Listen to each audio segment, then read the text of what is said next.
Hi everybody, it's Nigel here with you, Nigel's Modelling Bench, and it's Wednesday the 7th of February 2024, and I have some really good news and some really good stuff to show you. So I'm just doing a quick face to cam because I've got a load of stuff coming up and you may miss it, because I think I've been led to believe that apparently if I put like a video up every day or even two a day, YouTube can skip some and not actually give you notifications. So if you see something I talk about now that you're interested in, make sure you go and have a look, because all of the stuff I'm going to show you now is going to be on the channel in the next 2 days tops, next 48 hours tops.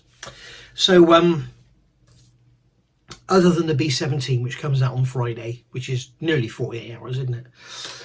So what's basically been going on? I've had a email from Neil over at Hong Kong Models, and he has led me to believe that the A20J/K Boston Mark IV in the RAF scheme is on its way. That's what he told me last week. Well, today there was a knock at the door, and here in this box, which I haven't opened yet, you can see it's still sealed on both ends. I have not opened it. This is Hong Kong Models. What's the part number? 01E040 132 A20JK. So that is going to be reviewed later today or first thing in the morning. We shall see. So today is Wednesday, so it may be up tonight, Wednesday, or it may be up tomorrow, Thursday. And he's led me to believe I am the first person in the world to get that kit. So if I am or I'm not, then please let me know in the comments below. It'd be interesting to know. I can't see why he would lie to me. But that kit, it's the A20G with extra sprues. I don't know if there's A20G sprues removed. I should imagine all the guns and the nose and everything from the G is removed, because why would you leave them in there?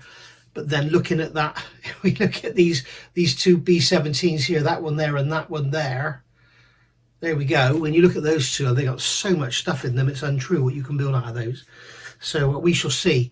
But there is definitely a option in the box to build an RAF Boston Mark IV, I think it is, and that's what I'll be doing with that kit. So we may be able to get stuck straight into the cockpit, because I think the A20G cockpit will be the same.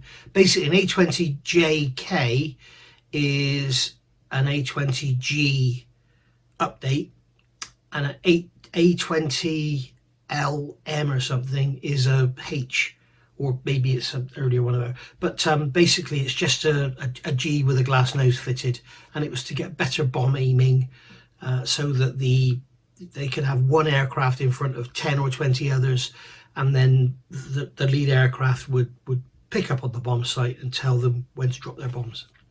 So that was what the JK was all about, but that's going to be the Boston Mark IV.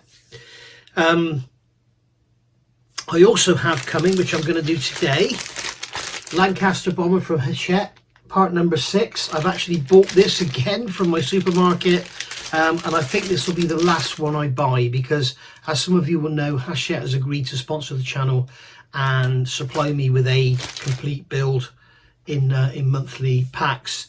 So it'd be pointless for me to just keep buying them. But as I said to you when I did a review last week on number 5, number 4, 5 and 6, or at least 5 and 6, are worth buying as little upgrades for your Hong Kong Models Lancaster if you have one, because there's a lot of little bits and pieces in here that aren't included in the Hong Kong Models kit, and it's 1/32 scale, and it all seems to fit very, very nicely.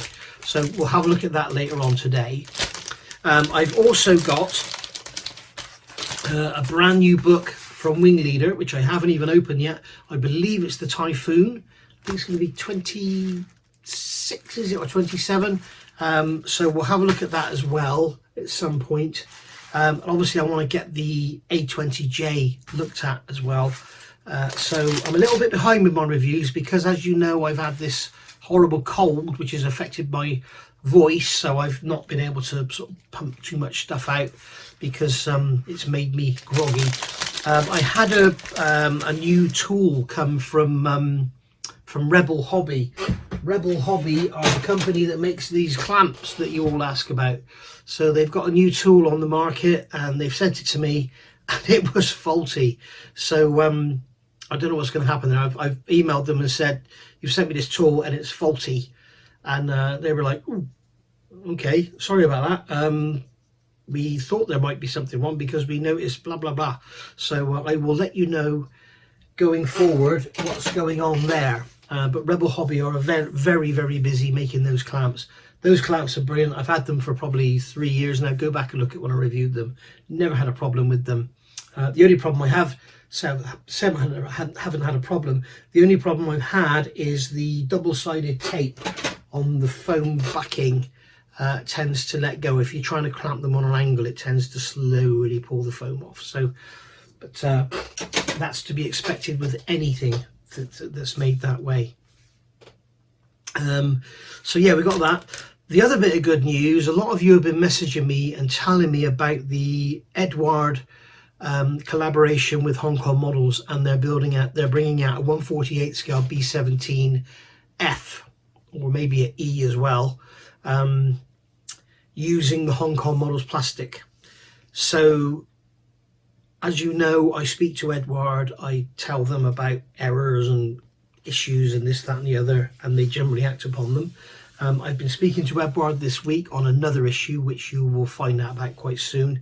And they've agreed to send me, they're going to send me their first B17 with all the bits and pieces when that comes out. So look forward to that one. That'll be coming on the channel, and I'll probably build it as well because it's going to be a beauty. Hopefully it's going to be packed with etch and resin and all sorts, and that'll be really, really nice. As far as the A20 goes, the A20G, I've been working on that. You can probably see it just there, sat on top of that B17 box with a cover over it, keeping the dust out. Fuselages all together. I've been working on the tail planes and the fin and everything, and dealing with seams in the fuselage. So that video will be out very, very soon once it's ready to go. The B17s for the Masters of the Air series, I've been working on them. It's been a real labour of love because what I've been doing is the woodwork, and obviously that has to be left to dry before you can clear coat it, and then you have to leave that to dry and this, that and the other. But I'll just quickly show you the 1/48 scale. We can see there's the 1/48 Bombay with the wooden doors and everything. So in fact there's the 72nd scale as well, you can see that. So that'll be out with you on Friday, I guarantee, and I will have those today. It's, as I say, it's Wednesday. I will have those painted up and everything ready for inspection and moving forward on the next one. So part 3 is going to be all about the woodwork and the painting of the Bombays and my choices on my decisions on colours and stuff, and then we'll move forward from there wherever the Revell instructions go. So I think it's going to be cockpit next. I was going to get the Edward set for the B17F for the cockpit, but I've decided not to bother, because if I'm going to be doing a super detailed B17F in the near future, I don't want to be doing 2 of them. So we'll keep this one pretty much out of the box with photo etch seat belts and stuff. Something that is a bit of a concern, nobody seems to have ever added the detail that we can clearly see in Masters of the Air. And apparently on the pilot seat, so on the right hand seat, the pilot's right hand seat in the starboard seat, on the back of that you can see there's a load of data, and that is apparently the flight plan. And on the left hand side, I could have this crossed over the wrong way, on the left hand side, the port side, that is actually all technical instructions. So I've never seen anyone make decals of that, stencils, whatever, to add those to the back of your seats for the B17. So it would be really nice if somebody came out with that for the B17Fs and Gs in 32nd scale, especially because it's very prominent in the series Masters of the Air. So that's really cool. So there we go. So just wanted to say a few words quickly, like I am now. What's that? It's nearly 10 minutes. So right away now, I'm going to do a quick review of this part number 6 of the Lancaster from Hachette. I may well then crack into the Hong Kong Models A20JK, and then straight after that we'll cover the book. So yeah, very, very busy times at the moment, but hopefully now I've caught up and people will stop sending me stuff. No, please don't stop sending me stuff. Send me stuff and I'll just keep up. Right, I'll see you all soon. Thank you for watching, and bye for now.